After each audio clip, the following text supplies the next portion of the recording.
Hey everyone, I'm going to just show you how to get onto Flipgrid. So I'm going to use your guys' classes. I'm using first semester just as an example. You go here. Sorry, that's on me. Instructions. So you're going to go to Flipgrid. It should be Kaufman 6947. It's going to be different for each grid. You're going to click with Google, log in with Google, because it should log in with your school email.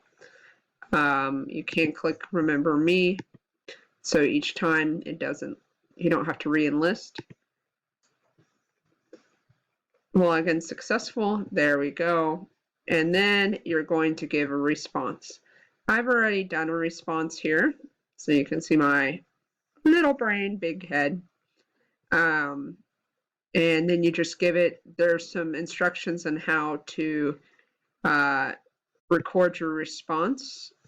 And you'll have to import or retry. So very quick, we're going to be doing some lessons via Flipgrid, and I'm going to kind of modify to see if there's ways that I can just see your responses individually, or it has to be the whole group. So, and there's some ways that you can modify that as well. All right, we'll see y'all later.